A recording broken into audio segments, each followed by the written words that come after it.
Hey everyone, tonight we're exploring the lives of medieval women who defied expectations, challenged conventions and earned reputations that still echo through history. These weren't necessarily women who did anything objectively wrong, rather, they were women who lived in ways that medieval society found threatening, unconventional, or simply impossible to ignore. Before we begin this journey through the lives of history's most talked about medieval women, take a moment to like the video and subscribe if these thoughtful explorations of complex historical figures resonate with you. Feel free to share in the comments where in the world everyone is watching from tonight. It's always wonderful to see this global community. Now, settle in comfortably, and let's explore together the stories of women who refused to disappear quietly into history, who made choices that scandalized their contemporaries, and whose lives reveal as much about medieval society's limitations as about their own remarkable characters. When we talk about scandalous women in medieval history, we must first acknowledge what this term means and doesn't mean. These were women who violated the extremely narrow expectations that medieval society placed on women. In a world where women were expected to be silent, obedient, chaste, and subordinate to male authority, any deviation from this restrictive template could generate scandal. A woman who wielded political power, who expressed herself boldly, who chose her own romantic partners, or who simply refused to conform to gendered expectations, might find herself labelled scandalous, regardless of her actual character or actions. Understanding these women requires examining both what they actually did, and why medieval society found their behaviour so threatening. Often, the scandal reveals more about medieval anxieties about women, power and social order than about any genuine wrongdoing by the women themselves. Many of these scandalous women were simply living as fully autonomous human beings in a society that refused to grant women such autonomy. The sources we have for understanding these women are also problematic.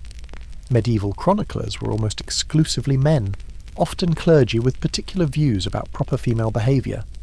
These writers shaped narratives about women according to their own biases, sometimes exaggerating, inventing or distorting facts to fit predetermined moral narratives. Women who challenged male authority were portrayed as dangerous, immoral, or unnatural regardless of the actual details of their lives. This exploration will examine various types of medieval women who earned scandalous reputations: powerful queens who exercised political authority, women who challenged religious orthodoxy, those who lived unconventionally, women whose romantic lives became public controversies, and those who were caught in political machinations that destroyed their reputations. Each story illuminates different aspects of medieval gender relations and reveals the courage, intelligence and determination required for women to carve out space for themselves in societies determined to limit them. Perhaps no medieval woman generated more scandal, controversy and fascination than Eleanor of Aquitaine, whose life spanned most of the 12th century and whose influence shaped European politics for decades. Born around 1122 in what is now France, Eleanor inherited the vast Duchy of Aquitaine at age 15, making her one of the wealthiest and most powerful women in Europe.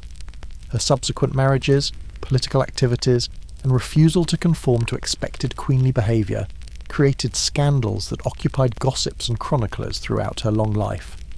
Eleanor's first marriage to King Louis VII of France was arranged when she was barely into her teens. As Queen of France, Eleanor was expected to be a decorative consort, producing heirs and supporting her husband quietly.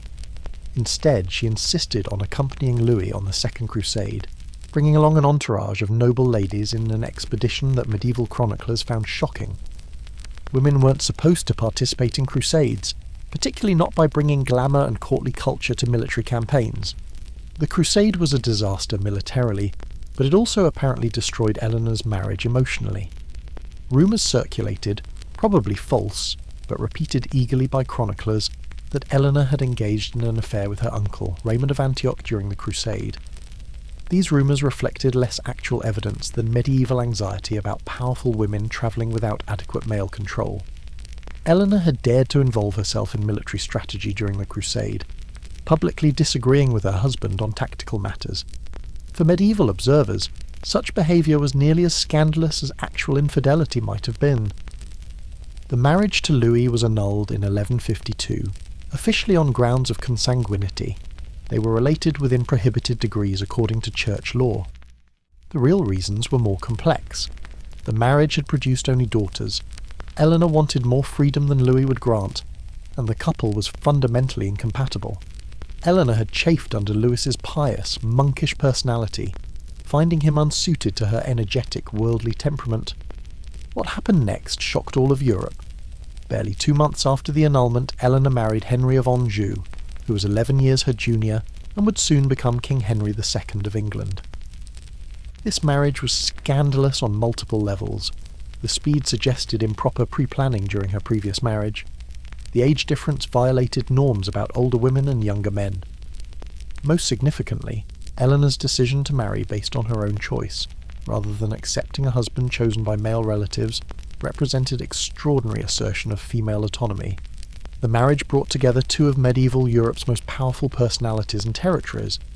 Eleanor brought the vast lands of Aquitaine to the marriage, while Henry brought Anjou and his claim to England's throne. Together they controlled more of France than the French king himself, creating a political situation that would generate conflicts for generations. As Queen of England, Eleanor continued to scandalise. She was politically active, governing territories in her own right, supporting her son's education and advancement, and maintaining a glittering court that celebrated courtly love, poetry, music, and sophisticated culture. The court Eleanor presided over in Poitiers became famous throughout Europe as a centre of refined culture, but also attracted criticism for supposedly promoting immoral ideas about love and relationships. The concept of courtly love, romantic devotion between men and women outside marriage, celebrated in poetry and song, flourished under Eleanor's patronage. Conservative churchmen found this celebration of extramarital romance deeply problematic, viewing it as encouraging adultery and undermining the proper subordination of physical attraction to marital duty. Eleanor's court became associated with moral laxity in the minds of critics, though in reality courtly love was more literary convention than actual practice. Eleanor's relationship with Henry deteriorated over years, complicated by his infidelities, most notably his long relationship with Rosamund Clifford. When tensions between Henry and their sons erupted into open rebellion in 1173 to 1174, Eleanor supported her sons against their father. This maternal support for sons rebelling against paternal authority was scandalous enough, but Eleanor went further. She actively participated in planning the rebellion, attempting to escape to her own lands in France, allegedly disguised as a man when captured. The attempted disguise particularly scandalised medieval chroniclers. Women wearing men's clothing violated deep-seated ideas about proper gender expression and created anxiety about boundaries between masculine and feminine. That a queen would adopt male disguise suggested a rejection of feminine nature itself, representing a fundamental challenge to the gender order. Henry's response was dramatic. He imprisoned Eleanor for 16 years, from 1173 to 1189. This imprisonment wasn't harsh by medieval standards.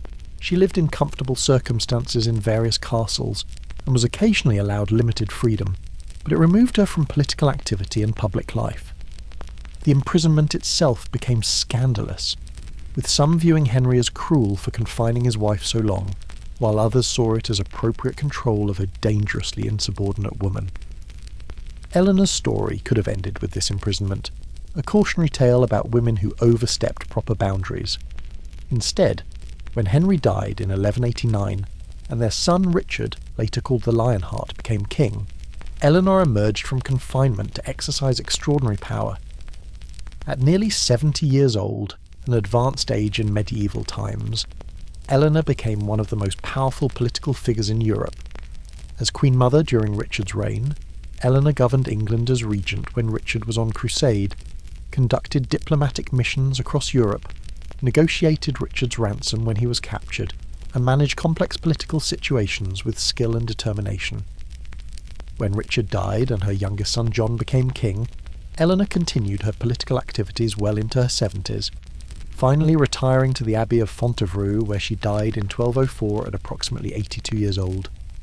Eleanor's scandalous reputation rested on multiple factors: her assertion of personal autonomy, her political activities, her refusal to accept limited queenly roles, her support for courtly culture, and her willingness to oppose even royal authority when she believed it necessary. Medieval chroniclers couldn't decide whether to admire her strength or condemn her pride, whether to celebrate her accomplishments or scandalise over her unconventionality. Modern historians view Eleanor more sympathetically, recognising her as an extraordinarily capable woman who fought against the severe restrictions her society placed on women. Her scandals were largely the result of refusing to be invisible, insisting on exercising the power her position and personality afforded, and living life on her own terms. The fact that she managed this in medieval society, survived to old age, and left a lasting legacy speaks to remarkable intelligence, political skill, and sheer determination. Another 12th century woman whose determination to exercise power created sustained scandal was Empress Matilda, daughter of King Henry I of England. Matilda's story reveals how medieval society struggled to accept female political authority even when that authority was legally legitimate and carefully prepared. Born in 1102, Matilda was betrothed as a child to the Holy Roman Emperor Henry V, marrying him when she was 12 years old. As Empress, Matilda learned statecraft, diplomacy and governance at the highest levels of European politics. When Henry V died in 1125, the widowed Matilda returned to her father in England, carrying the imperial title she would use throughout her life. King Henry I's heir, his son William, had died in 1120 in the White Ship disaster, leaving Henry without a male heir. In an extraordinary decision, Henry designated Matilda as his heir, requiring his barons to swear oaths, accepting her as the next ruler of England and Normandy. This attempt to establish female succession was unprecedented in England and created immediate controversy. The barons swore the required oaths, but many did so reluctantly. The idea of being ruled by a woman was deeply troubling to medieval nobles, whose entire worldview was built on masculine authority. Women were supposed to be ruled, not to rule. Even legitimate succession through a female line challenged fundamental assumptions about gender and power. Henry I strengthened Matilda's position by arranging her marriage to Geoffrey of Anjou in 1128. Geoffrey was significantly younger than Matilda. She was 26, he was 14 at their marriage, and the couple reportedly disliked each other intensely.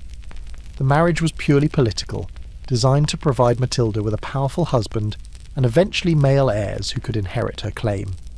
When Henry I died in 1135, the succession plan immediately collapsed. Matilda was in Anjou, pregnant with her third child and unable to reach England quickly. Her cousin Stephen of Blois, who had been among those swearing to support her succession, instead rushed to England and had himself crowned king. Stephen's coronation violated his oath to Matilda, but reflected the barons' relief at having a male ruler rather than a female one. What followed was nearly 20 years of civil war known as the Anarchy, with England torn between Matilda's legitimate but scandalous claim and Stephen's illegitimate but more acceptable masculine authority. The conflict revealed deep anxiety about female rule and the lengths to which medieval society would go to avoid accepting a woman's political authority. Matilda's conduct during the Civil War scandalised observers in various ways. She was militarily active, besieging castles, conducting campaigns, and directly participating in warfare. Women weren't supposed to engage in such activities. Warfare was quintessentially masculine business. Matilda's presence on battlefields and in military councils violated gender norms as fundamentally as any action she could have taken. When Matilda briefly gained the upper hand and was poised to be crowned queen in 1141, her behaviour during this moment of triumph created lasting scandal. Medieval chroniclers, hostile to her cause, portrayed Matilda as arrogant, imperious, and unwilling to listen to counsel. She reportedly refused to compromise, alienated potential supporters through haughty behaviour, and generally conducted herself in ways that chroniclers found intolerable in a woman. Modern historians question these characterizations, recognizing that male rulers showing identical behaviour would have been praised for strength and decisiveness. Matilda's real offence was likely not arrogance, but rather acting with the authority and confidence expected of male rulers while being female. The double standard that praised male decisiveness, while condemning female assertiveness, shaped how chroniclers portrayed her actions. The planned coronation never happened.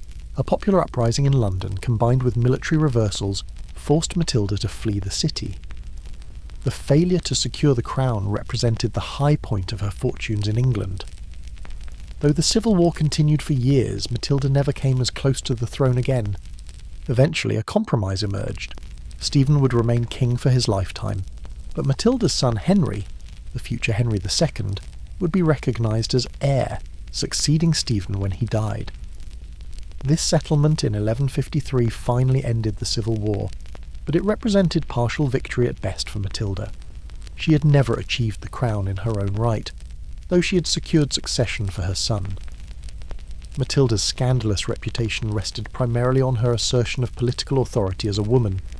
Medieval society could accept women as regents for minor sons, as occasionally necessary political actors, but struggled profoundly with accepting women as rulers in their own right. Matilda's legitimate claim couldn't overcome the deep-seated conviction that political authority was inherently masculine. The chroniclers who wrote about Matilda reveal the anxiety her claim created. They described her as prideful, masculine, unfeminine, and unnatural, all code words for a woman exercising authority that medieval thinking reserved for men. The very qualities that would have been praised in a male ruler, strength, decisiveness, military capability, became scandals when embodied in a female claimant. Modern reassessment of Matilda recognises her as a capable, determined political leader who fought for her legitimate inheritance against overwhelming social prejudice. Her ultimate failure to secure the crown in her own right reveals less about her personal inadequacies than about medieval society's inability to accept female political authority. The scandal of Empress Matilda was largely that she dared to claim power that her sex, according to medieval thinking, should have disqualified her from holding. Moving to Renaissance Italy, though technically just beyond the medieval period, Lucrezia Borgia's story exemplifies how scandalous reputations can be constructed through rumour, propaganda, and misogyny, bearing little relationship to actual behaviour. Born in 1480 as the illegitimate daughter of Cardinal Rodrigo Borgia, later Pope Alexander VI, Lucrezia became one of history's most scandalously portrayed women, accused of incest, murder, and countless improprieties. Modern historical research reveals a dramatically different reality. The Borgia family's Spanish origins made them outsiders in Italian politics, and their rise to power through Rodrigo's election as Pope in 1492 generated enormous resentment among rival families. Lucrezia became a pawn and scapegoat in these political conflicts, with enemies spreading rumours designed to damage the Borgia family's reputation by attacking the honour of its most vulnerable member. Lucrezia's first marriage, at age 13 to Giovanni Sforza, was arranged by her father for political alliance. When Pope Alexander VI's political needs changed, he sought to annul the marriage. The annulment process required proving the marriage had never been consummated, effectively declaring Giovanni impotent. Giovanni, humiliated, fought the annulment by spreading rumours that Lucrezia had been involved in incestuous relationships with her father and brother. These accusations, made by an angry ex-husband seeking revenge, had no evidence supporting them, but were repeated eagerly by Borgia enemies. The incest accusations became central to Lucrezia's scandalous reputation, despite being almost certainly false. They reflected medieval and Renaissance anxieties about women's sexuality, the tendency to sexualize powerful women, and the use of sexual scandal as political weapon. Accusing a woman of sexual misconduct was an effective way to damage male relatives' honour, while positioning the woman as morally corrupt and therefore appropriate to dismiss or ignore.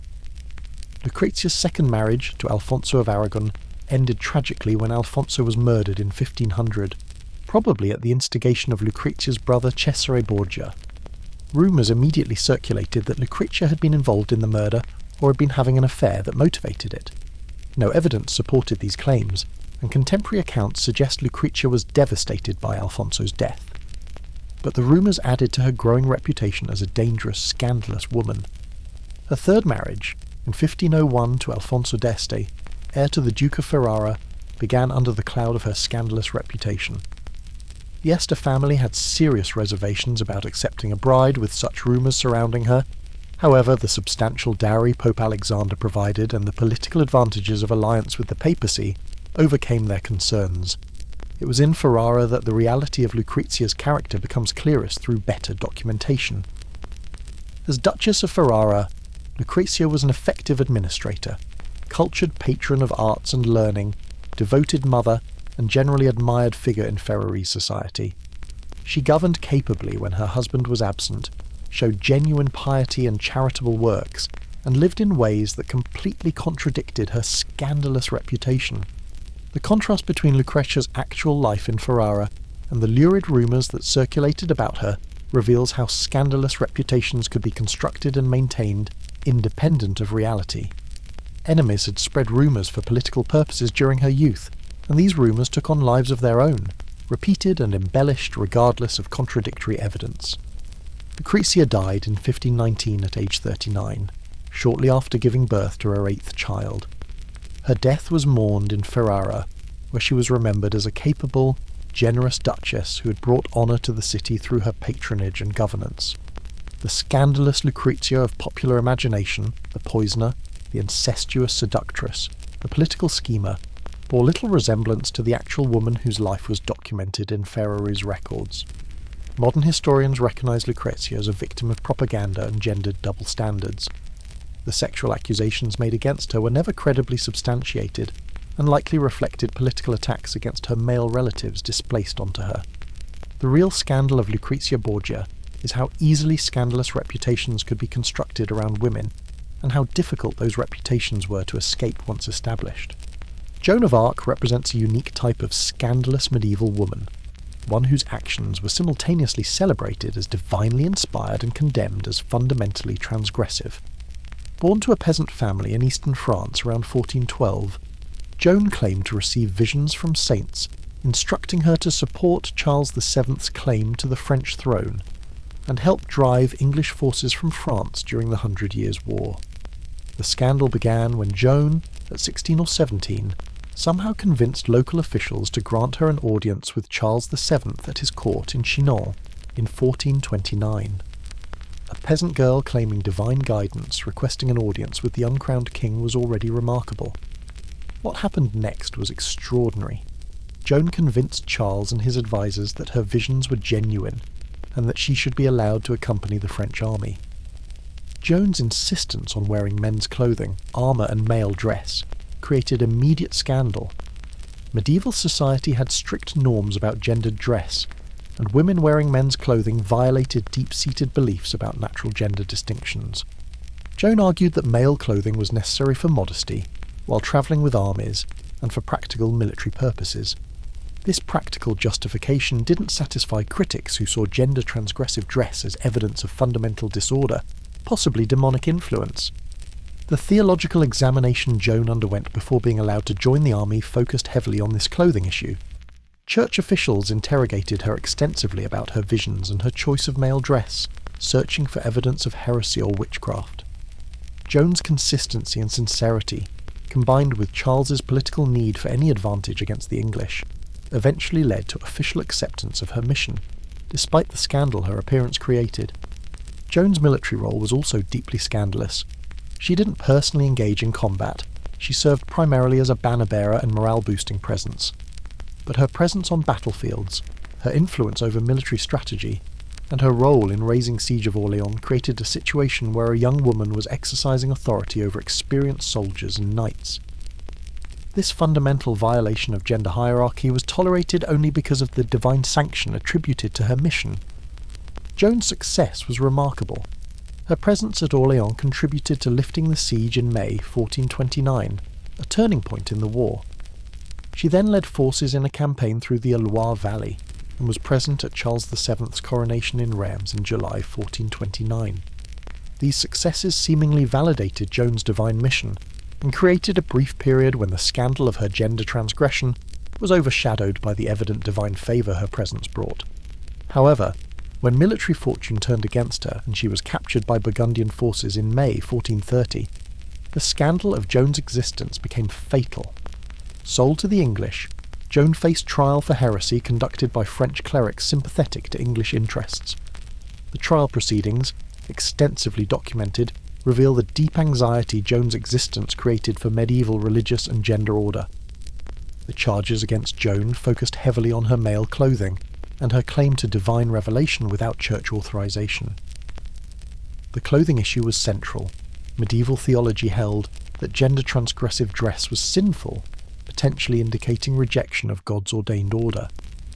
Joan's defence, that practical necessity justified the clothing, and that her voices came from God, didn't satisfy inquisitors determined to find heresy. Joan's claim to direct divine revelation without clerical mediation was equally problematic. The Church was supposed to be the intermediary between God and humanity. A peasant girl, claiming direct divine communication bypassed church authority in ways that threatened ecclesiastical power. Combined with her gender transgression, this claim to divine guidance represented a fundamental challenge to religious hierarchy. After months of interrogation and theological disputation, Joan was convicted of heresy, primarily on the clothing issue. She briefly recanted and agreed to wear female dress, which temporarily saved her life. However, she soon resumed wearing male clothing, whether by choice, as English guards claimed, or because her female clothing was taken and she had no alternative, as some accounts suggest. This relapse into male dress was treated as proof of her heretical nature, and she was sentenced to be burned at the stake. Joan was executed in Rouen on May 30th, 1431, at approximately 19 years old. Her composure during execution, and her repeated invocation of Jesus' name, created strong impressions on witnesses. Some who had condemned her later expressed doubts about whether they had executed a heretic or a saint. 25 years later, after English forces had been expelled from France and Charles VII's throne was secure, a rehabilitation trial examined the original proceedings. This new trial declared Joan innocent, recognised her as a martyr, and attributed her condemnation to political manipulation of religious charges. The rehabilitation didn't undo her execution, but did restore her honour and recognise the injustice of the original trial. Joan's scandalous reputation during her lifetime rested on fundamental violations of medieval gender and religious norms. She dressed as a man, claimed divine authority, exercised military leadership, and challenged both secular and religious authorities. These transgressions were tolerable only as long as military success seemed to validate divine favour. When success turned to failure, the scandal of her existence became intolerable, and she paid with her life. The Catholic Church canonised Joan as a saint in 1920, nearly 5 centuries after her death. Modern understanding recognises her as a remarkable young woman whose courage, faith, and determination challenged rigid medieval categories. Her original condemnation reveals the profound threat that female authority and gender nonconformity posed to medieval order. The scandal of Joan of Arc was that she dared to act on her convictions despite all social, religious, and gender barriers telling her that young peasant women had no right to such agency. Not all scandalous medieval women were secular figures. Some religious women created controversy through their refusal to limit themselves to conventional roles assigned to women in religious life. Hildegard of Bingen, 1098 to 1179, represents this category brilliantly. A Benedictine abbess whose mystical visions, theological writings, scientific works, musical compositions, and extensive correspondence with popes, emperors, and prelates created a career that repeatedly pushed against limitations medieval society tried to impose on women. Born to a noble family in the Rhineland, Hildegard was given to religious life as a child, a common practice for younger daughters of aristocratic families. She was enclosed as an anchoress under the guidance of a religious teacher, Jutta of Sponheim, in a small community attached to the monastery of Disibodenberg. This conventional beginning gave no particular indication of the extraordinary figure Hildegard would become. Hildegard claimed to have experienced visions from early childhood, but she kept these visions largely private until midlife. When she was around 42 years old, she experienced what she described as divine command to write down and share her visions. This moment represents the first of many points where Hildegard's actions created scandal and controversy. Women weren't supposed to write theology. The production of theological and doctrinal works was the exclusive domain of educated clergymen. Women might experience visions. Female mysticism had a long tradition, but women weren't supposed to interpret visions theologically, or present their interpretations as authoritative teaching. Hildegard's decision to write extensively about her visions, providing theological commentary and doctrinal insights, transgressed this boundary fundamentally. Hildegard was aware of the scandal her writing could create. She carefully framed her works as products of divine revelation, rather than her own learning, emphasizing that she was an unlearned woman, though she was actually quite educated by the standards of her time, who was merely recording what God showed her. This framing provided some protection from accusations that she was presuming authority inappropriate for her sex. Nevertheless, when Hildegard began writing her first major work, Civius, Know the Ways, and sought approval from religious authorities, the response was mixed. Some were sceptical that visions from a woman should be taken seriously. Others worried about theological errors or improper interpretation. The matter eventually reached Pope Eugenius III, who examined portions of the work and reportedly gave his approval, declaring Hildegard's visions authentic. This papal approval was extraordinary, and provided Hildegard with authority that few medieval women ever achieved. With the Pope's validation, Hildegard could write, teach, and speak with confidence that challenges to her authority were challenges to papal judgment itself. This protection allowed her to pursue a career of writing and teaching that would have been impossible without such high-level support. Hildegard's next controversial action was establishing an independent abbey for her nuns. She experienced a vision, she claimed, instructing her to move her community from Disibodenberg to a new location at Rupertsberg. The monks at Disibodenberg resisted strongly. The presence of Hildegard's successful community brought prestige and probably economic benefits to their monastery. Furthermore, Hildegard's nuns came from wealthy families and had brought substantial dowries that the monks didn't want to lose. Hildegard persisted despite opposition, eventually securing permission and resources to establish the new abbey around 1150. This assertiveness in pursuing her vision, despite male monastic resistance, created scandal. Hildegard wasn't accepting male authorities' decisions about what was best for her community. She was asserting that her divine visions gave her authority to act independently. At Rupertsberg, Hildegard created a community that reflected her distinctive views about religious life. She insisted that her nuns, all from noble families, could wear their hair loose and don white veils during certain liturgical celebrations, adorned with crowns and rings. This practice scandalized more conservative clergy, who saw it as inappropriate vanity and worldliness. Hildegard defended the practice by arguing that noble women who'd given up earthly marriage deserved to be adorned as brides of Christ, and that beauty and worship honoured God. This controversy reveals Hildegard's complex relationship with social hierarchy. She maintained aristocratic distinctions in her abbey, accepting only noble women as full members of the community, while relegating women of the lower birth to servant roles. This social conservatism coexisted with her challenge to gender hierarchy through her theological writing and teaching. Hildegard was progressive in asserting women's spiritual authority while remaining conventional in accepting class distinctions. Hildegard's correspondence was extensive and remarkable.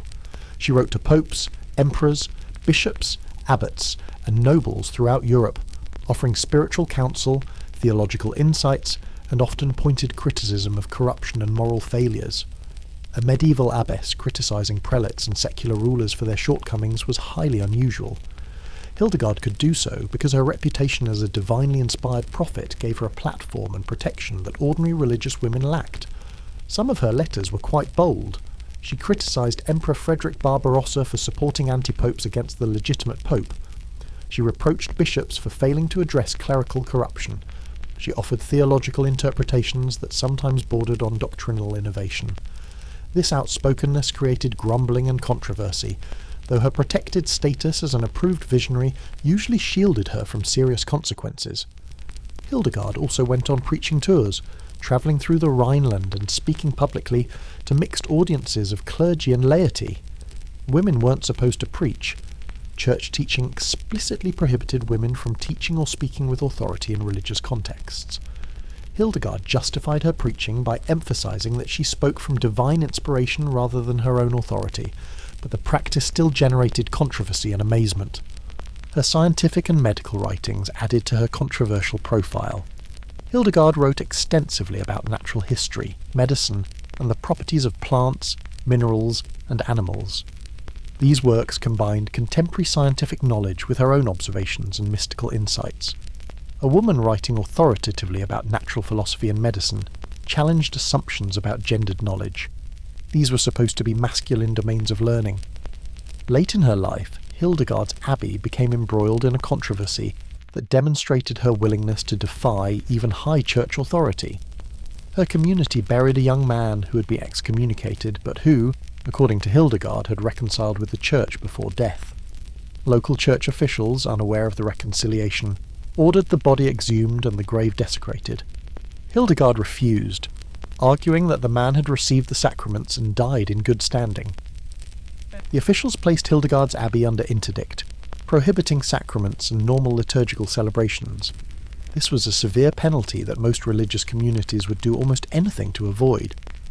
Hildegard maintained her position for months, defending her actions through correspondence and refusing to comply with what she saw as an unjust order. Eventually she won, the interdict was lifted, and the burial allowed. An elderly abbess successfully defying her ecclesiastical superiors represented remarkable assertion of moral authority.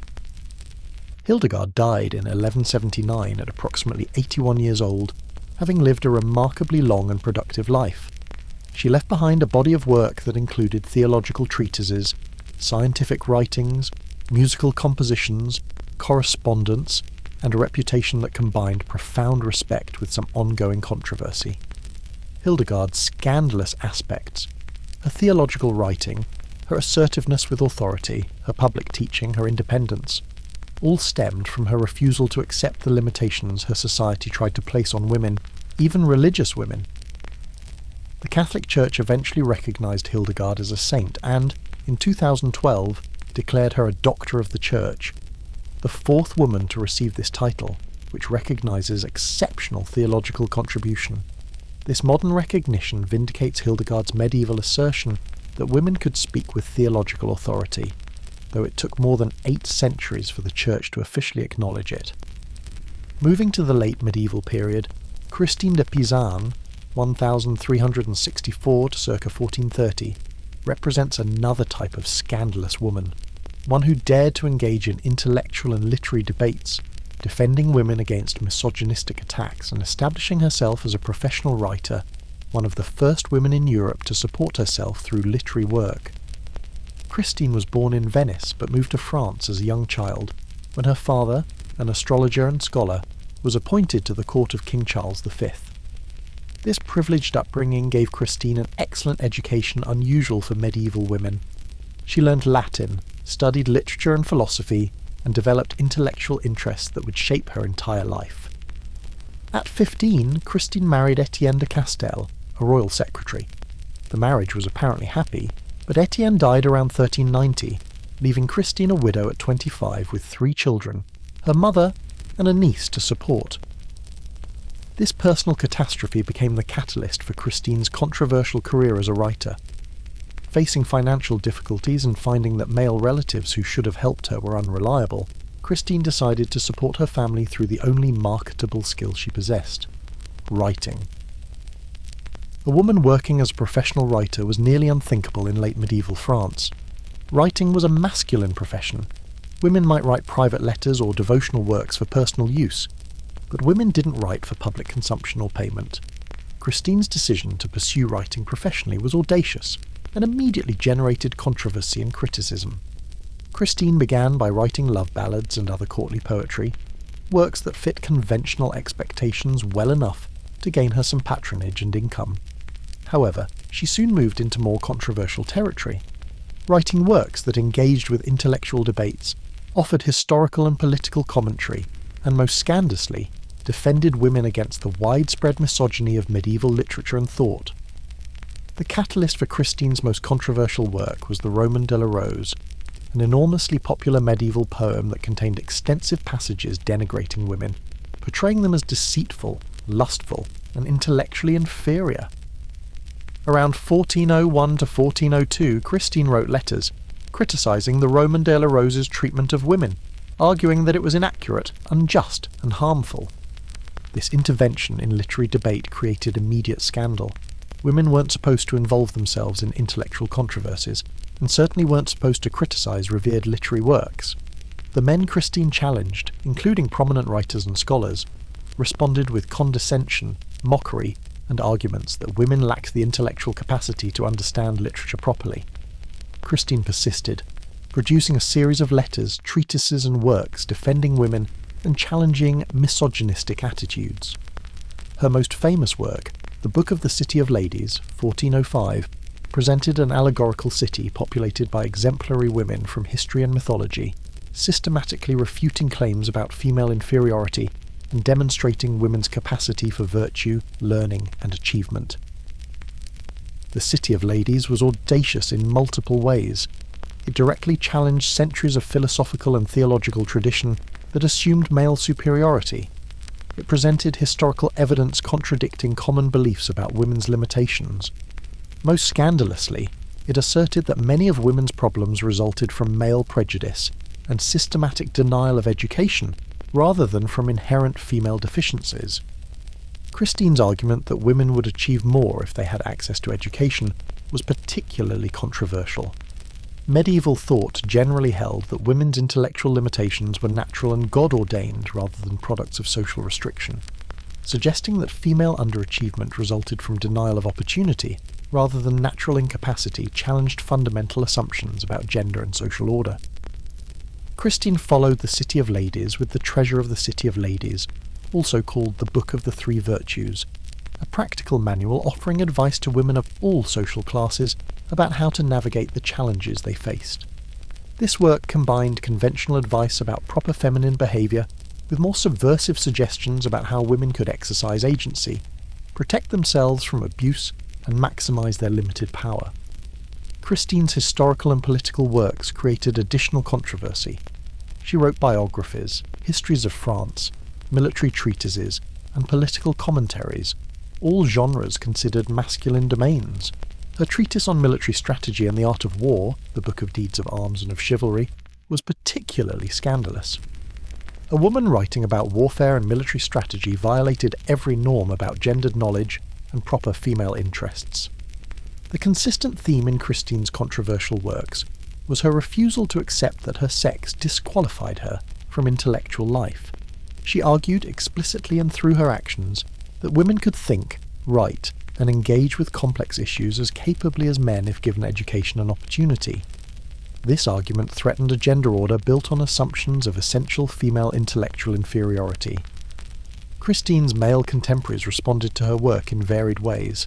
Some dismissed her as an anomaly, a freak of nature, whose existence didn't disprove general rules about female limitations. Others patronised her while limiting their respect. She was exceptional for a woman, they suggested, implying that most women weren't capable of similar achievement. Still, others actively resented her presence in literary and intellectual spheres, viewing her as an intruder in masculine territory. Despite controversy, Christine achieved remarkable success. She received patronage from royal and noble patrons, her work circulated widely, and she established herself as a respected, if controversial, literary figure. She supported her family through her writing for decades, demonstrating that a woman could indeed succeed professionally through intellectual work. Christine's last known work, The Tale of Joan of Arc, 1429, praised the young woman who was then leading French armies. Christine recognised in Joan another woman who had broken through gender limitations to achieve remarkable things. The poem celebrates Joan's achievements while carefully presenting them as divinely ordained, providing theological justification for female agency that might otherwise seem scandalous. Christine probably died around 1430, after producing more than 30 works during a literary career spanning decades. Her legacy as a defender of women and pioneer of feminist thought was largely forgotten for centuries, rediscovered only in modern times as scholars recognised the remarkable nature of her achievement. The scandal of Christine de Pizan was fundamentally that she refused to be silent. In a society that insisted women should not speak in public, should not write for publication, should not engage in intellectual debate, and certainly should not criticise men or defend women's worth, Christine did all of these things consistently and unapologetically. Her intellectual courage in defending women's dignity and capability against overwhelming cultural consensus makes her one of the most genuinely scandalous and admirable women in medieval history. As we step back from these individual stories, patterns emerge that help us understand both medieval ideas about scandalous women and the women themselves.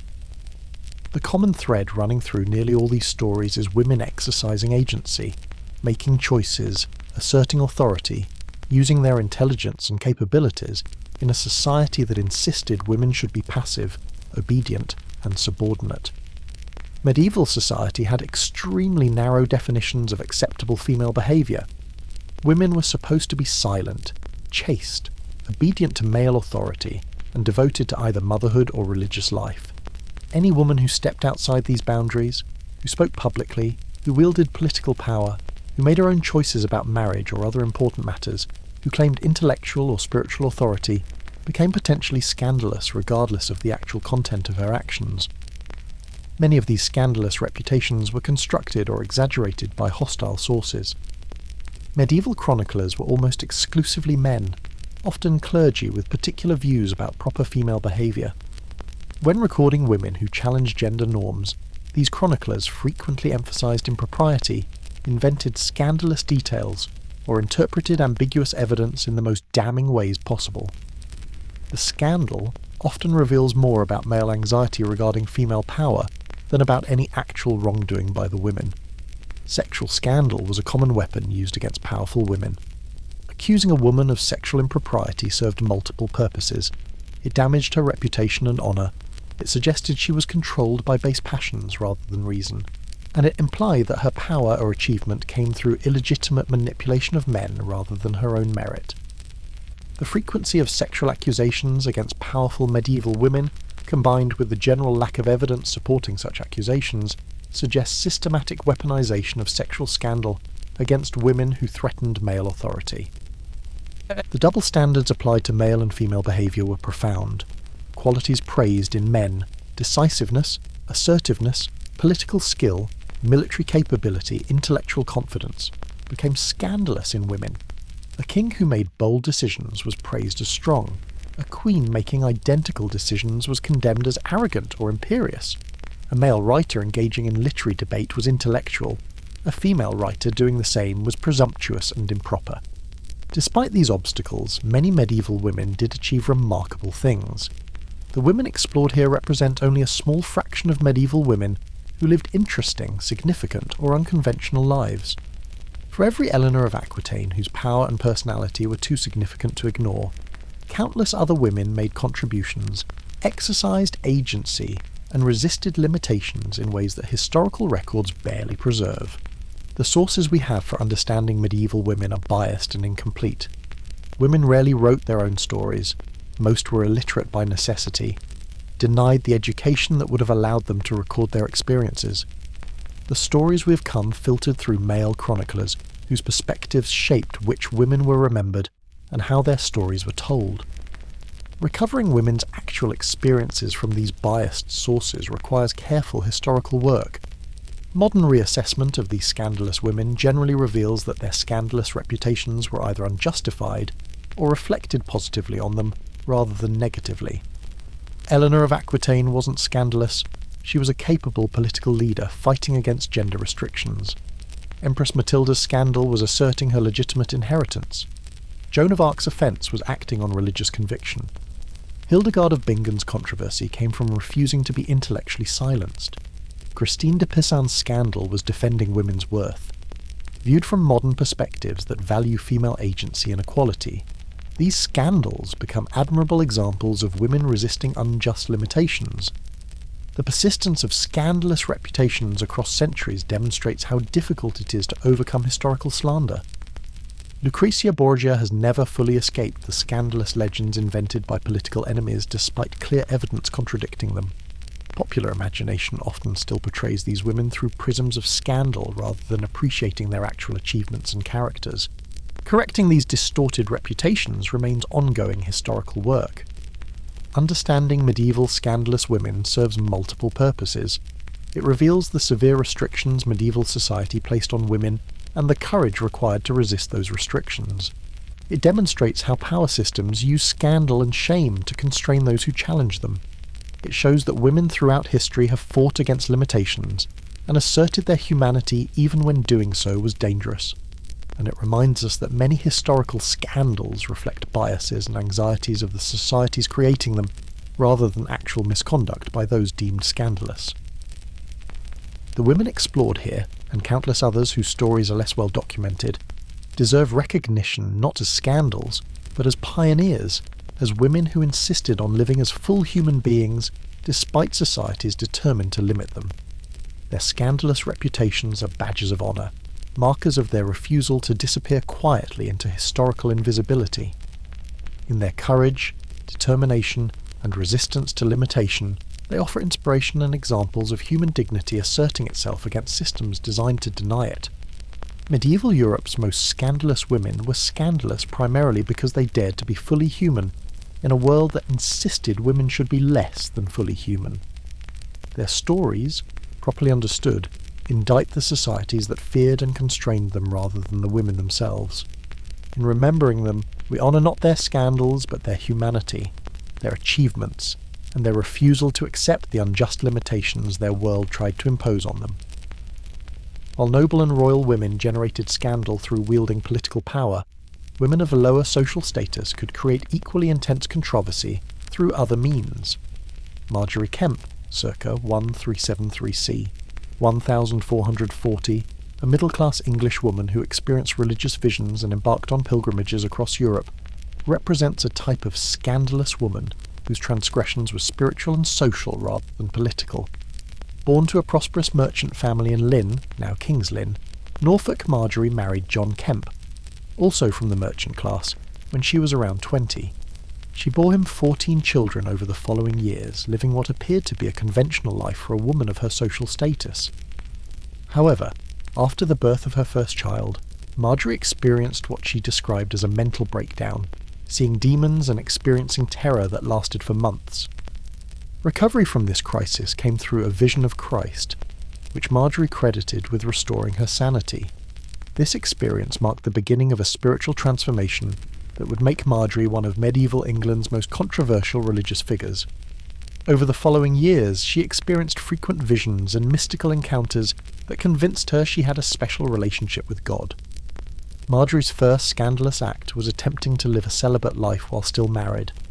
Medieval theology recognised celibacy as the highest spiritual state, superior to marriage, but expected married people to fulfil marital obligations. Margery's insistence on refusing intimate relations with her husband was unusual and required his consent, which he initially withheld. She eventually convinced John to agree to mutual celibacy, but only after years of negotiation, and only in exchange for paying his debts and other concessions. The very public nature of Margery's celibacy vow was itself controversial. Most married couples who embraced celibacy did so privately, not drawing attention to what was considered a superior but also unusual arrangement. Margery, however, discussed her celibacy openly, using it as evidence of her spiritual dedication. This openness about intimate marital matters violated social norms about privacy and appropriate topics for public discussion. Margery's weeping became her most distinctive and scandalous characteristic. She experienced frequent episodes of loud, uncontrollable crying, what she called the gift of tears, during religious services, prayers, and whenever she contemplated Christ's suffering or religious themes. These crying episodes were dramatic, loud, and prolonged, sometimes lasting hours. She would scream, writhe on the ground, and create disturbances that fellow worshippers found intensely annoying. Medieval religious culture did recognise emotional expression in worship, and tears were considered signs of genuine devotion. However, Margery's weeping exceeded all normal bounds. It was too loud, too frequent, too disruptive. Fellow parishioners complained, priests asked her to leave services, and she was banned from some churches because her weeping disturbed others' worship. The intensity and public nature of her emotional displays violated expectations about proper religious decorum. Margery defended her weeping as a gift from God, beyond her control and evidence of authentic spiritual experience. She pointed to other holy women whose tears were celebrated as signs of sanctity. However, critics suggested her weeping was either attention-seeking behaviour or even demonic influence rather than divine gift. The controversy over Margery's tears reflected broader anxieties about how to distinguish genuine, mystical experience from delusion, pride, or diabolic deception. Her decision to undertake long pilgrimages created additional scandal. Medieval pilgrimage was common and respected, but for a married woman to travel extensively, often without her husband, was highly unusual. Margery made pilgrimage to Jerusalem, Rome, Santiago de Compostela, and various sites within England, spending months or years away from home. This mobility and independence violated expectations about married women remaining in domestic spaces under husband's authority. Marjorie's pilgrimage behaviour compounded the scandal. She wore white clothing associated with virginity, despite being married with many children. She insisted on discussing religious matters with fellow pilgrims, clerics, and anyone who would listen, offering spiritual advice and recounting her visions. A woman preaching or teaching was prohibited by church law, and while Marjorie carefully avoided technically preaching, her constant religious discussion approached that forbidden line. Her fellow pilgrims frequently found Marjorie insufferable. Several pilgrimage groups abandoned her along the route, unwilling to continue travelling with someone whose loud, weeping, constant religious talk and insistence on dietary restrictions — she had vowed to eat no meat — made her a difficult companion. Contemporary accounts describe pilgrims trying to lose Marjorie in crowds, refusing to let her join their groups, or explicitly telling her they didn't want her company. The religious establishment struggled with how to handle Marjorie. On one hand, her claims to mystical experience deserved examination. The church recognised that God could grant visions to anyone, including married laywomen. On the other hand, Marjorie's behaviour was disruptive, her constant weeping annoying, and her bold discussions of theology potentially heretical. She was examined multiple times by church authorities investigating whether her visions were genuine or whether she was teaching heresy. One particularly serious investigation occurred when Marjorie was accused of lollardy, a heretical movement that challenged church authority and various Catholic doctrines. Lollardy was dangerous to be associated with. Convicted lollards faced burning at the stake.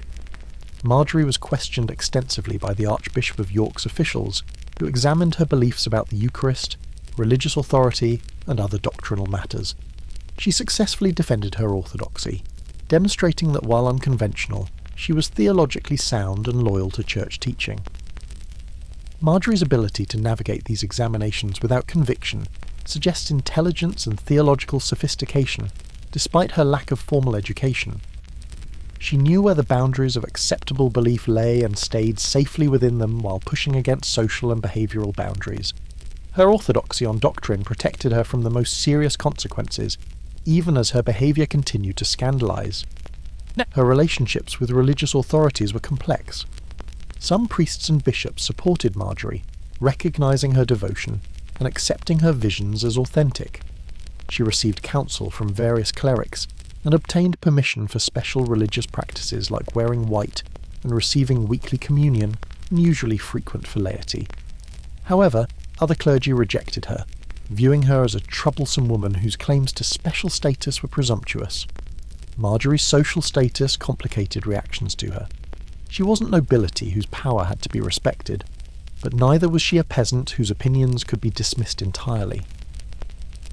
As a merchant's wife and daughter, she occupied a middle status that made her simultaneously accessible and annoying to various social groups. She was high enough to demand some respect, but not so high that people had to tolerate her behaviour if they found it objectionable. Late in her life, Marjorie dictated her autobiography to scribes. She was illiterate, creating the Book of Marjorie Kempe, the first autobiography in English. This book recounts her visions, pilgrimages, spiritual struggles, and interactions with various religious and secular authorities. The book itself was somewhat scandalous.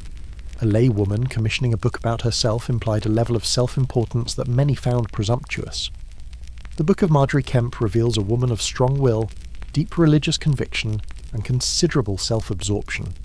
Marjorie clearly believed herself special, chosen by God for particular experiences and spiritual insights. This self-confidence in her own spiritual status, combined with her public displays and willingness to challenge authorities, made her a persistently scandalous figure throughout her life. Marjorie died sometime around 1440, having lived to old age despite the various controversies that surrounded her. Her book was largely forgotten for centuries, rediscovered only in the 20th century when scholars recognised its remarkable nature as an early autobiography and a window into medieval women's religious experience. The scandal of Marjorie Kempe was fundamentally about visibility and voice. She refused to be quiet, refused to confine her religious experience to private devotion, refused to accept that married women with children couldn't pursue intense spiritual lives, and refused to moderate her behaviour to accommodate others' comfort. Her loud weeping, constant religious discussion dramatic visions, and insistence on being taken seriously as a spiritual person created ongoing controversy because she violated expectations about proper female religious expression. Modern scholars debate how to understand Marjorie. Some see her as a genuine mystic whose experiences deserve respect despite their unconventional expression. Others view her as someone with possible psychological conditions, perhaps what would now be diagnosed as anxiety disorder or other mental health issues, that manifested through religious framework. Still others recognise her as a woman using religious experience to claim authority and significance in a society that offered women few other routes to public voice and social importance. Whatever the interpretation, Marjorie Kempe represents an important type of medieval scandalous woman, one whose scandal came not from political power or intellectual assertion, but from insisting on spiritual authority and public religious voice that society preferred to deny to women, especially married women of the middling classes. Isabella of France, circa 1295 to 1358, earned one of medieval history's most notorious nicknames, the She-Wolf of France, through actions that combined political violence, alleged adultery, and the overthrow of her royal husband. Her story reveals how medieval women could become scandalous through participating in masculine political violence, while also showing the desperation that could drive women to extreme actions. Born to King Philip IV of France, Isabella was married at age 12 to King Edward II of England in 1308, a political alliance between England and France. The marriage was troubled from the start. Edward had intense relationships with male favourites, first Piers Gaveston, later Hugh Despenser the Younger, that contemporary observers found inappropriate, and that marginalised Isabella from power and intimacy. Medieval people recognised and condemned what we'd now call homosexual relationships, viewing them as sinful sodomy. However, intense male friendships were also culturally acceptable, and the exact nature of Edward's relationships remains debated by historians. What's clear is that Edward's favourites received honours, lands, and influence that aroused resentment from barons, and that Isabella felt neglected and humiliated by her husband's preference for his favourites' company over hers. For many years, Isabella fulfilled her queenly duties without scandal. She bore Edward 4 children, including the future Edward III. She attempted to mediate between Edward and his barons when conflicts arose over the favourite's influence. She maintained the dignity expected of a queen, even as her personal unhappiness was probably significant. The breaking point came in the 1320s, when Hugh Despenser the Younger and his father effectively controlled Edward, manipulating royal power for their own enrichment and revenge against enemies. The Despensers' greed and vindictiveness created widespread opposition, but Edward supported them absolutely, even going to war against barons who opposed the favourite's influence. Isabella's position became increasingly untenable. The Despensers viewed her as a potential threat and worked to isolate her from power and resources. In 1324 to 1325, tensions with France over English territories in Aquitaine created a crisis. Isabella proposed travelling to France to negotiate with her brother, now King Charles IV. This diplomatic mission would remove her temporarily from the Despensers' control while allowing her to serve a legitimate royal purpose. Edward agreed, and Isabella travelled to France in 1325. Once there, she refused to return to England. This refusal was itself scandalous. Wives, even queens, didn't simply refuse to return to their husbands. Isabella claimed she feared the Despensers and couldn't safely return while they controlled Edward. She demanded Edward exile the favourites, which he refused to do. The stalemate created a situation where the Queen of England was effectively in exile in France, publicly separated from her husband. Isabella's actions became truly scandalous when she began a relationship with Roger Mortimer, an English baron who had escaped from prison and fled to France. Mortimer was married, as was Isabella. Their relationship, whether it was romantic, sexual, or purely political alliance, remains debated, though contemporary sources assumed it was adulterous, violated every expectation about queenly behaviour.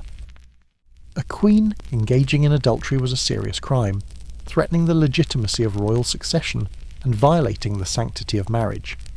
Isabella and Mortimer began gathering military support for an invasion of England. This was extraordinary, a queen raising an army to invade her husband's kingdom. The justification they offered was that they were not opposing the king, but rather his evil counsellors, the dispensers, who had corrupted royal government. This fiction was transparent but politically useful, allowing supporters to claim they were serving the kingdom's interest rather than committing treason. In September 1326, Isabella and Mortimer landed in England with a small army. The invasion succeeded beyond their likely expectations. Edward's support collapsed immediately as barons flocked to Isabella's cause. The dispensers were captured and executed with extreme brutality. Edward II was forced to abdicate in favour of his teenage son, who became Edward III with Isabella and Mortimer governing as regents.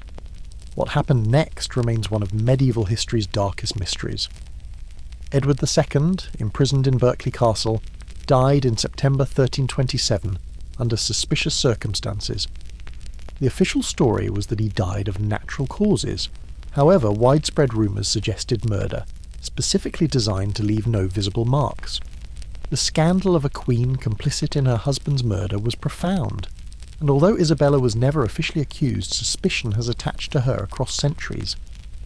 For several years, Isabella and Mortimer governed England in the young king's name. Their rule was effective in some ways, but also increasingly rapacious. Mortimer in particular accumulated lands and titles, while crushing opposition brutally. The regency government became unpopular, and as Edward III matured, he chafed at being controlled by his mother and her supposed lover. In 1330, the 18-year-old Edward III staged a coup, having Mortimer arrested, tried, and executed for treason. Isabella was removed from power, but significantly, was treated with relative mercy. She was placed under comfortable house arrest at various castles and manors, receiving adequate income and allowed to live in reasonable comfort. Edward III clearly wanted to punish Mortimer, while protecting his mother from the ultimate consequences of her actions. Isabella lived another 28 years in retirement, dying in 1358 at around 63. She maintained correspondence with family, saw her grandchildren, and lived a quiet life far removed from the dramatic events of her middle years. She was buried in her Franciscan habit, having taken vows as a lay member of that order, and was laid to rest holding Edward II's heart, a gesture that has puzzled historians, suggesting either genuine continued affection or symbolic reconciliation. Isabella's scandalous reputation rests on multiple transgressions: abandoning her husband, engaging in an adulterous relationship, raising an army against the king, participating in deposing an anointed monarch, and quite possibly being complicit in royal murder. These were among the most serious acts a medieval queen could commit, violations of sacred and secular law so profound that they threatened the very foundations of royal authority and social order. The she-wolf nickname captures medieval horror at Isabella's actions, while also revealing gendered dimensions of the scandal.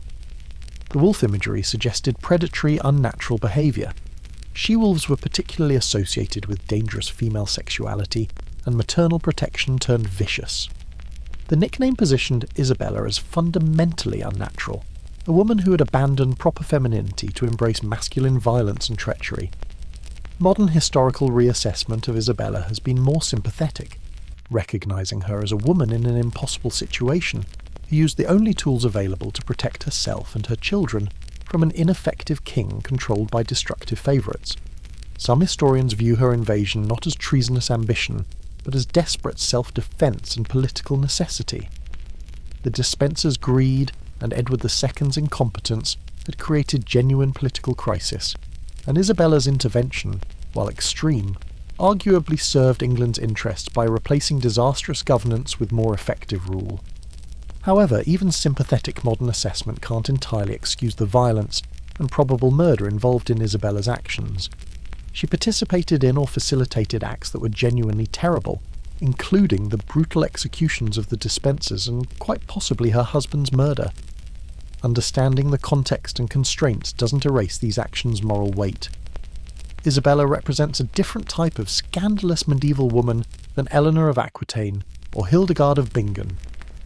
While those women scandalised through asserting authority in feminine or religiously acceptable ways, Isabella embraced masculine political violence. She raised armies, deposed a king, and ruled through force. These were quintessentially masculine activities, and a woman engaging in them was seen as particularly unnatural and threatening. The fact that Isabella was treated with relative mercy despite her involvement in deposing and possibly murdering a king suggests recognition that she had been pushed to extremes by intolerable circumstances. Had she been a man engaging in identical actions, execution would have been nearly certain. Her gender may have protected her paradoxically. As a woman and a mother, she could be viewed as having acted from understandable desperation rather than ambitious treachery. Isabella's story also reveals the vulnerability of medieval queens. Despite their high status, queens could be marginalised, abused, and left with no good options when their royal husbands failed to protect them or actively supported those who harmed them. Isabella's scandal grew from her refusal to accept victimization passively, her determination to protect herself and her children, and her willingness to use extreme means to escape an intolerable situation. Beyond individual famous women, entire categories of medieval women earned scandalous reputations simply for practicing skills and occupations that society found threatening. Female healers and wise women represent an important but often overlooked category of scandalous medieval women whose very existence challenged social and religious order. Throughout the medieval period, women practiced healing using herbal remedies, practical medical knowledge passed down through generations, and techniques learned through experience. These female healers served crucial functions in communities, providing medical care that was often more accessible and affordable than university-trained physicians, who were exclusively male and expensive. They attended births, treated injuries and illnesses, prepared medications, and maintained practical medical knowledge that helped communities survive. However, female healing became increasingly controversial during the later medieval period, as university-trained physicians sought to establish monopolies over medical practice, and as religious authorities grew concerned about the theological implications of healing outside church control. The scandal of female healing combined several elements: economic competition with male physicians, religious anxiety about unauthorized spiritual authority, and general suspicion of women claiming specialized knowledge. The economics of medical practice created substantial tension. University-trained physicians, having invested years in expensive education, resented competition from women who practiced medicine without formal credentials. These physicians lobbied for regulations restricting who could practice medicine, arguing that only those with proper university training should be allowed to treat patients.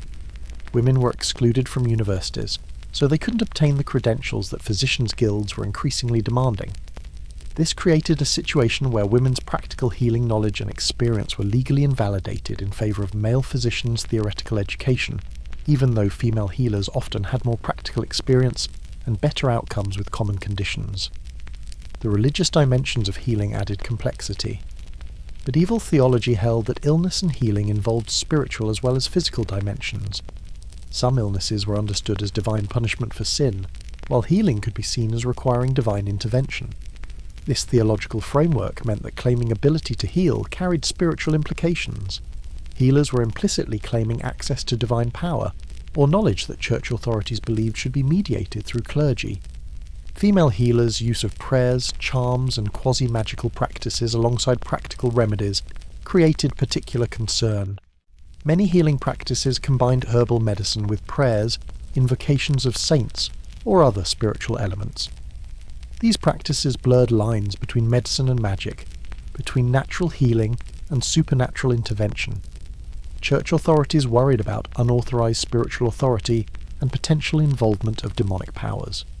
The association between female healing and witchcraft became increasingly pronounced during the later medieval period and into the early modern witch-hunting era.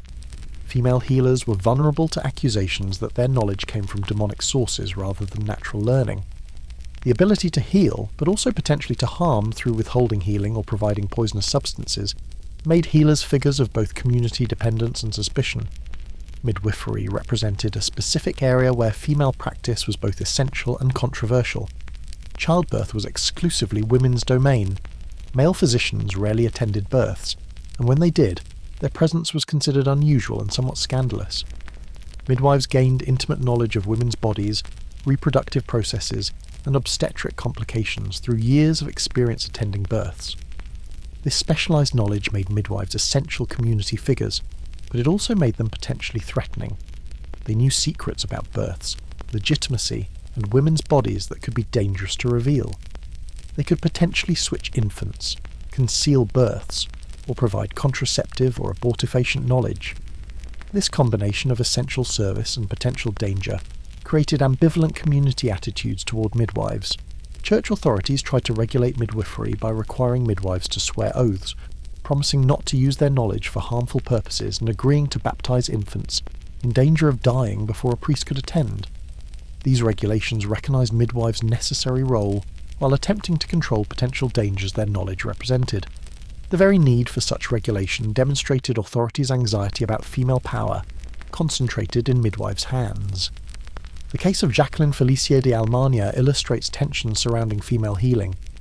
In 1322, Paris, Jacqueline was prosecuted by the medical faculty of the University of Paris for practicing medicine without a license. Evidence at her trial demonstrated that she was a skilled, successful practitioner whose patients testified enthusiastically about her effectiveness. Several patients stated that Jacqueline had cured them after male physicians had failed. Despite this evidence of competence and positive outcomes, Jacqueline was convicted and ordered to stop practicing medicine. The court's reasoning wasn't that she was incompetent or harmful, but simply that she lacked a medical degree from the university, something no woman could obtain since universities didn't admit women. The case demonstrated that female healers' competence was irrelevant to authorities determined to exclude them from medical practice. Hildegard of Bingen, discussed earlier, provides an interesting counterexample. Hildegard wrote extensive medical and natural history texts, describing treatments for various conditions and properties of numerous plants, animals, and minerals. Her medical writings were consulted and respected. However, Hildegard's high status as an abbess and approved mystic, combined with her framing of medical knowledge as part of divine revelation, protected her from the stigma and prosecution that ordinary female healers faced. The scandal of female healers reflected multiple anxieties: male professionals' desire to eliminate competition, religious authorities' concern about unauthorized spiritual claims, general suspicion of women claiming specialized knowledge, and the particular anxiety surrounding women's control over life-giving and potentially life-taking substances. Female healers represented female power and autonomy that medieval authority structures found threatening. Modern understanding recognizes that these female healers preserved and transmitted valuable medical knowledge across generations. Many herbal remedies that medieval healers used have proven effective in modern scientific testing. The practical experience women gained through treating numerous patients often resulted in better outcomes than university-trained physicians achieved through theoretical knowledge divorced from hands-on experience. The persecution and marginalization of female healers represented a loss not just for individual women, but for medical knowledge itself. The systematic devaluing of experiential knowledge in favor of theoretical learning contributed to medicine's stagnation in some areas. The eventual professionalization of medicine that excluded women meant that valuable practical knowledge was dismissed or lost, rather than being incorporated into formal medical training. Female healers and wise women were scandalous simply for claiming knowledge and practicing skills that society wanted to reserve for men or place under religious authorities' exclusive control. Their scandals weren't personal failings, but rather systematic responses to women exercising competence and autonomy in domains that patriarchal medieval society found threatening. As we consider these scandalous medieval women from the perspective of centuries of hindsight, several important patterns and lessons emerge. The scandals that consumed medieval society's attention often reflected social anxieties and structural barriers more than actual wrongdoing by the women themselves. Understanding this transforms scandalous women from cautionary tales about female excess into inspiring examples of women claiming humanity and dignity against systematic oppression.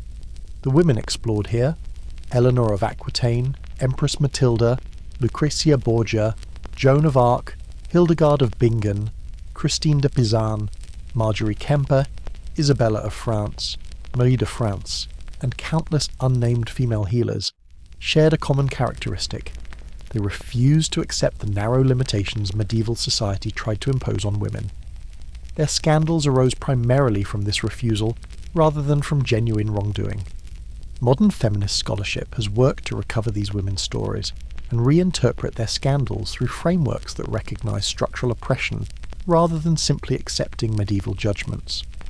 This scholarly work reveals how many scandalous women were simply women living as full human beings, exercising intelligence, claiming authority, using talents, and making choices, in a society determined to deny women such autonomy. However, this recovery work must also acknowledge complexities and avoid creating new hagiographies that ignore genuine failings. Some scandalous medieval women did engage in actions that deserve moral criticism even by modern standards. Isabella of France's probable involvement in her husband's murder, regardless of context, was a serious crime. Various women's participation in violence, exploitation of subordinates, or other harmful actions shouldn't be excused simply because they were women fighting against patriarchal oppression. The goal isn't to transform scandalous women into unblemished heroes, but rather to understand them as complete human beings, sometimes admirable, sometimes problematic, always complex. They made choices within constraints we can barely imagine, balancing survival needs against moral principles, navigating systems designed to limit them while trying to claim whatever space for autonomy they could find. The persistence of scandalous reputations across centuries demonstrates how difficult it is to overcome historical slander and gendered interpretation. Lucrezia Borgia has never fully escaped the false accusations made against her 6 centuries ago. Marie de France remains mysterious partly because medieval record-keeping didn't value women's identity and achievement. Eleanor of Aquitaine is still sometimes portrayed as the scheming queen of legend, rather than the capable political leader she actually was. Correcting these distorted historical records requires sustained scholarly effort and willingness to question sources that reflected medieval biases. It also requires recognizing that we bring our own biases to historical interpretation. Modern readers might celebrate aspects of these women's lives that would have seemed problematic to them. We value female autonomy in ways that medieval people generally didn't, and our judgments reflect our values as much as medieval judgments reflected theirs. The educational value of studying scandalous medieval women extends beyond simply knowing their individual stories.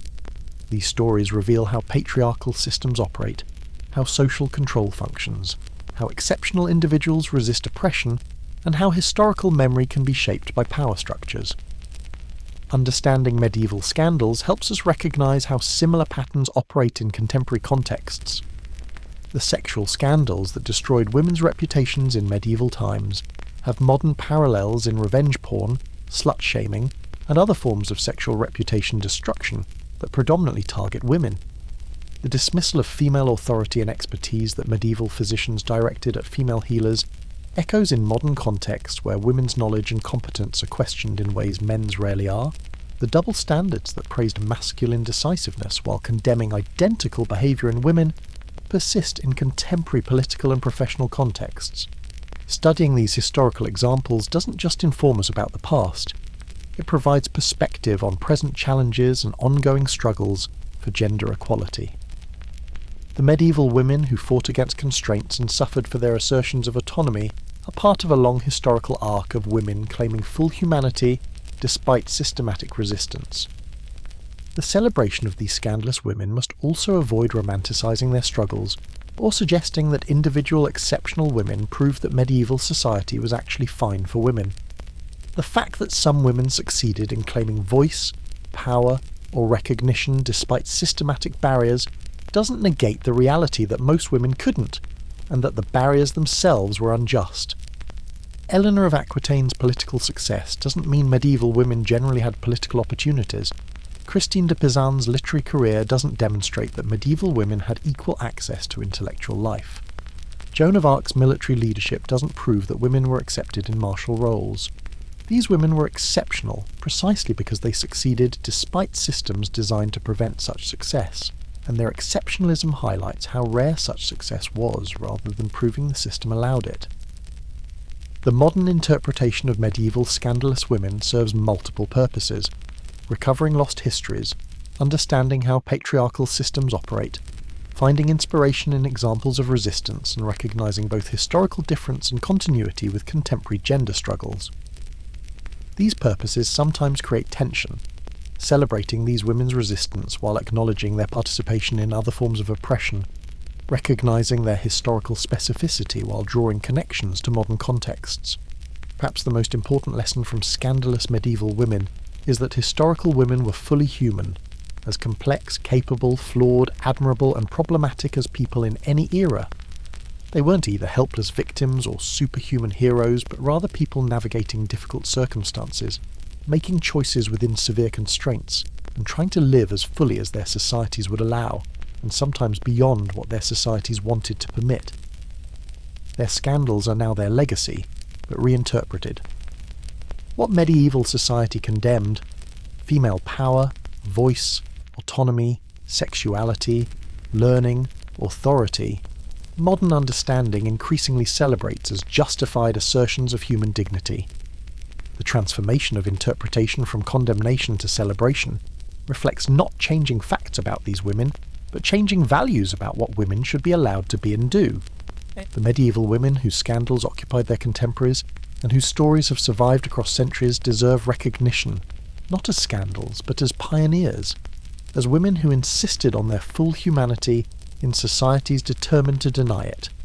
Their stories remind us that the struggle for gender equality has deep historical roots, that women have always fought against unjust constraints, and that progress, however slow and incomplete, builds on centuries of individual acts of courage, resistance, and refusal to accept subordination. In the end, the most scandalous women in medieval Europe were scandalous primarily because they were fully, gloriously, determinedly human in a world that wanted women to be something less than fully human. Their scandals honour them more than any conventional medieval praise could have, marking them as women who mattered, who refused to disappear, and whose lives still speak to us across the vast distance of centuries, reminding us that the fight for human dignity and equality is as old as the injustices it opposes.